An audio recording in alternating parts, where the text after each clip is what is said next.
Hello and welcome in this second week of this course.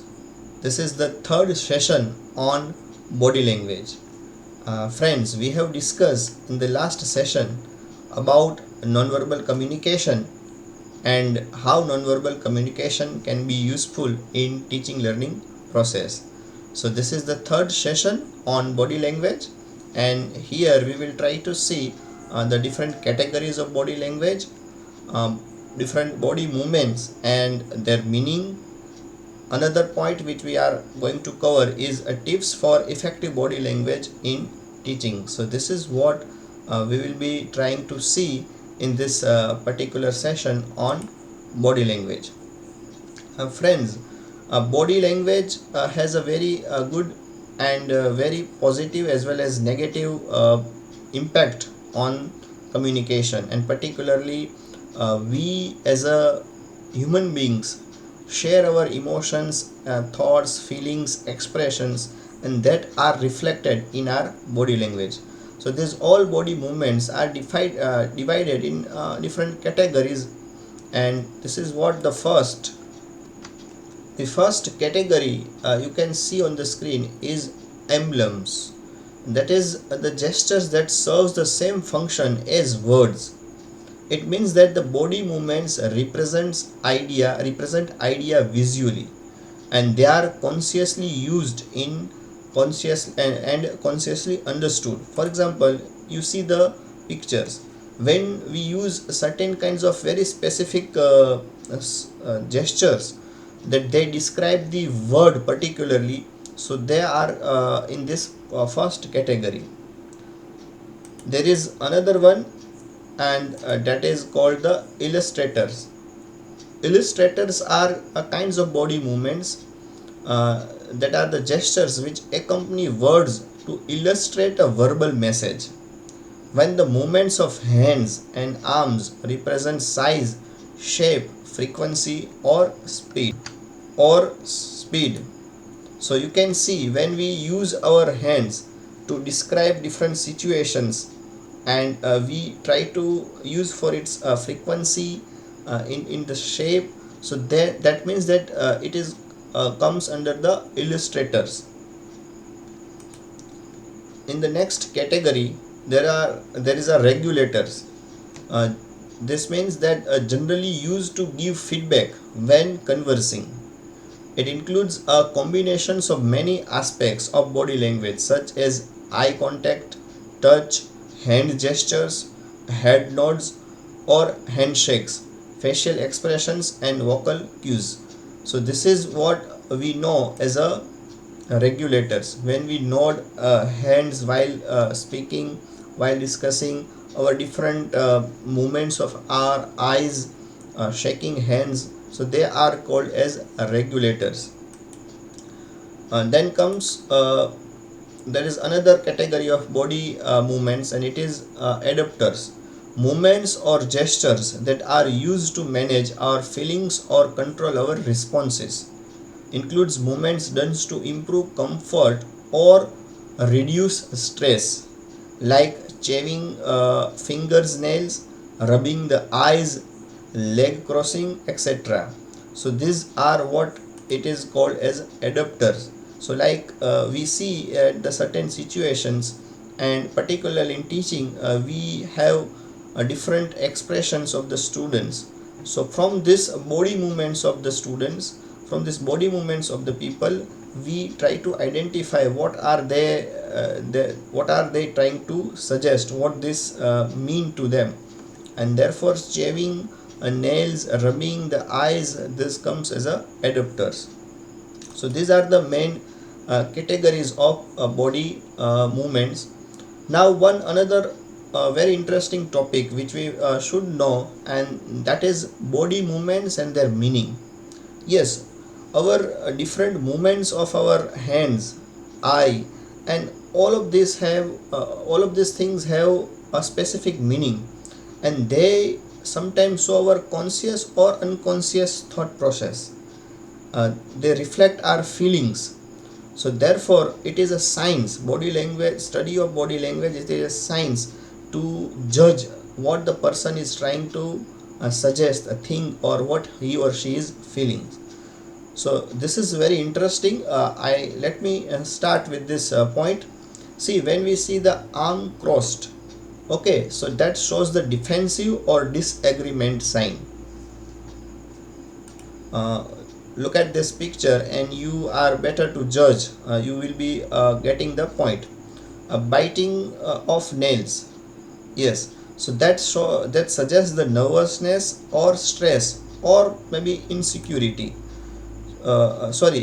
Beating of nails, it shows the nervousness, stress or insecurity. That is what we have already in the last picture we have seen. Then this is what about a finger tapping or drumming. So when we see that someone is tapping the fingers or drumming, it shows that tired or the person is impatient. Touching the nose, yes, there is the habit of the few people that they try to continuously touch the nose. And again, if you look at that, it shows some of the hidden feelings. It is like a disbelief, sometimes it is a rejection or maybe lying about something. So this is what the touching the nose means. So for that we have to be very careful. And as we are trying to connect this topic with the teaching learning process, we should identify these kinds of gestures and particularly body movements, and that has a specific meanings. Again, there are few which I want to discuss. There are numbers of the things, but we can include some of the main points. For example, placing fingertips together. Yes, placing fingertips together, it has a sense of control or authority. And you might have seen some of the figures, some of the speakers, some of the uh, other kinds of in the television. So that shows the control or authority when you use these kinds of gesture. Ear pulling, yes, like this. So ear pulling is also one kind of body movement, and it has also some kind of meaning. It means that you are trying to make a decision, but sometime you are confused. So you are trying to make a decision, but it shows that you may be confused. So you are indecent, you are having not a proper idea what to do at the end. So that is what it means. Open palms and facing upward. Open palm and facing upward, it has a sense of honesty, submission, innocenceness. So this is what these body movements have a different kinds of meanings. Then head in the hands, head in the hands. This is sometime we are very much sure about this, that we know if the person is upset or ashamed of something. So that is what the expressions suggest. So these are the few body movements which I try to include here, and what they mean in the different situations. So that is what we have to understand. Another is which we should know about the eye contact. Yes, eye contact is a very important, as we have already discussed and seen that eye contact has a specific meaning. If you are not able to eye contact, or if you are not able to see a student who is not having this kind of sense, and if you call them to the stage, they will never at the first time maintain eye contact. So eye contact has a different kinds of again explanations. If you see left and right, they show the different conditions of our mind, and that through these different conditions of our minds, our eye movements, our movements of our eyes lenses, so they all make a some kind of meaning. It may be sometime lying to constructing feelings. If you are trying to suggest some points, like if you are in a dream, if you are trying to remember something, so your movements of your eyes speaks lots of things, and it describes lots of things in a particular way. Facial expressions, yes, is one of the most important element of body movement or body language is facial expressions, because face has a deep connection with our thinking process. So whatever you are thinking, it is reflected on our face. But again, there are certain codes and certain situations, certain different kinds of positions that decide what you are trying to think or what you are trying to suggest. For example, when you are in anger, when there is a contemplative mood, you are in a deep thoughts. If you are disgust, fear, happiness, sadness, surprise, so if you observe minutely all these expressions, you will be able to identify that what kind of person is from the inside. And I tell you that this Lie to Me is a series in America, and this is what the picture is taken from. And there you will be observing that how they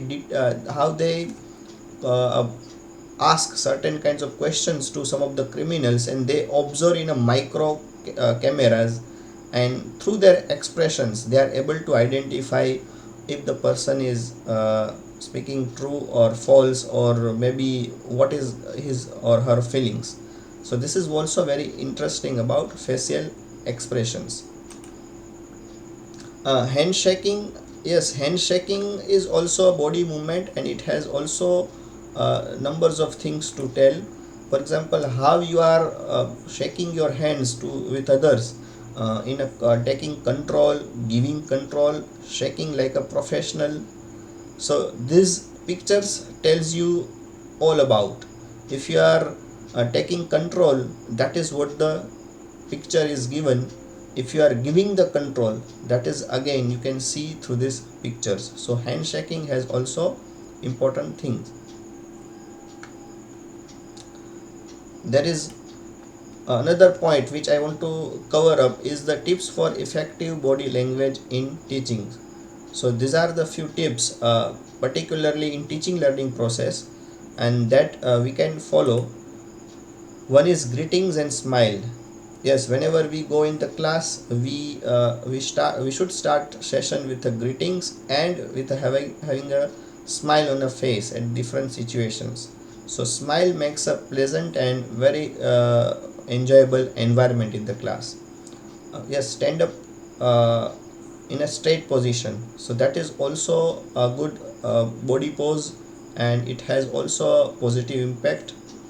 Avoid folding your arms. Yes, this is what we see the habit of few people, and that folding the arms, so that we should avoid in particularly teaching learning process. Again, the proxemics which we have seen, use the whole classroom. So when you are using the entire classroom, it gives a very good effect, and for making teaching learning process interesting and getting students attention, we should use the classroom in a proper way. Maintain eye contact, yes, that is what we have already seen. Eye contact maintaining is necessary, and therefore it is very good in a good positive signs for particularly conveying some things. Adopt different poses, yes, sometimes we start from one position and end from the same, standing up or sitting or whatever. So we should adopt different poses while speaking, while discussing, while describing some things, and that can create a good effect in the classroom. Positive facial expressions, yes, facial expressions, as I told you, that they can tell so many things, so there must be a positive facial expressions. And controlling the voice, yes, so in what space, or you can set at what speed you are speaking, what are the words you are using, what is the tone.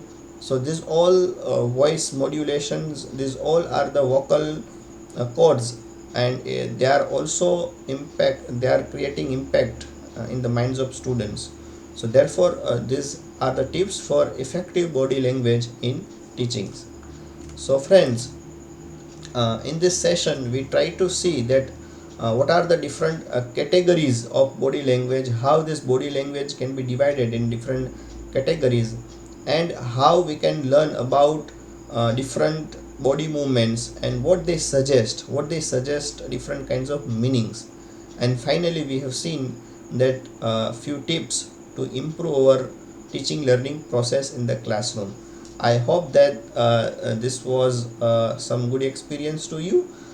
We will have another next session. See you soon. Thank you so much.